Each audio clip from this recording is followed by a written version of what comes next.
This is absolutely stunning. Wall Street has seen very, very few days like this. The mortgage crisis has now taken down two of the biggest names, the most storied names on Wall Street. One of them, Global Lehman Brothers, right markets behind have got me. the jitters again. The FTSE 100 share index has opened 200 points lower following turmoil in Asia overnight. Japan's Nikkei index closed more than 11% down following Wall Street's dramatic drop, its worst in 2 decades. In Europe, this is a shake-up, a massive reorganisation of the world economy. The way that it all falls back into place once the reshuffle is complete is likely to resemble a new world order. There's a growing feeling that the Far East might emerge from this as the dominant force.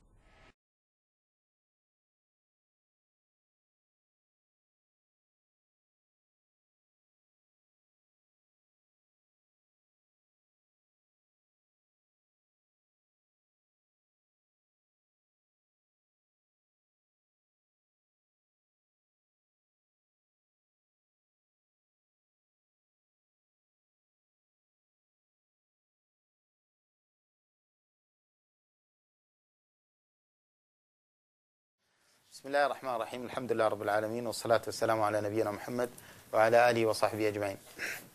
Okay, today, brothers and sisters, as I promised last time, that we will be speaking about the credit crunch and the Islamic point of view about this credit crunch.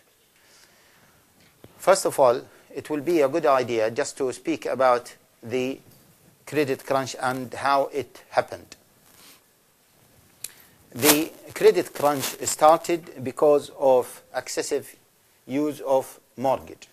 Mainly in America, the banks started to make the lending money through mortgages in order to buy properties. They started to make it easier. And they introduced something called subprime. Subprime is a kind of mortgage where they allowed people who do not have a good income and those who have maybe bad credit history, to be able to buy properties through mortgages. So the people started to buy houses or properties through mortgages, and eventually, because so many people started to jump into the property market, the property market went up, and the prices of properties went up. Let us say that the normal property that used to value $3,000 or $300,000, after that started to value $300,000 or $500,000. What happened after some time is that the people, out of greed, what did they used to do? They started to borrow money and to put their properties as collaterals.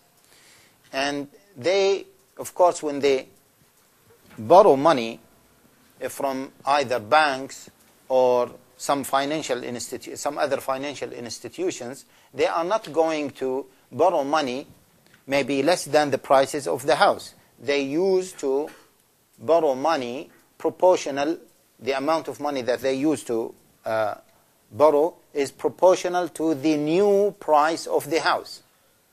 And they put the house for the second time as a collateral, okay, opposite to the money that they have borrowed. So each property now is under two collaterals. The first collateral, or the first rahan, which took place through the first mortgage, okay? Because what is mortgage? Mortgage is borrowing money, okay, and putting the house as a collateral. So if the person is unable to pay the debt, the bank will repossess the property and sell it in the market. So any mortgage scheme will put the property under the collateral agreement between the bank and the mortgagee. So that is the first collateral that took place against their properties. Once they borrowed a second amount of money, which is proportional to the new price of the property, again they put the property under a second collateral in order to be able to borrow that much amount of money. And this process continued until they said that some people, they borrowed several times, number of times, using the same property as a collateral. And every time those who lend money to the original owner of the property, they think that the property is theirs. Everyone throughout the chain, okay, thinks that the property is his. Okay? Now, from an Islamic perspective, as you know, that using riba and dealing with riba is one of the great sins. And mortgage, okay, conventional mortgage is nothing but a riba-based system, as you know. And what is mortgage is in a nutshell? Mortgage, in a nutshell, you go to the bank, borrow an amount of money, and you are going to pay off that loan on a long period of time, 25 years of time.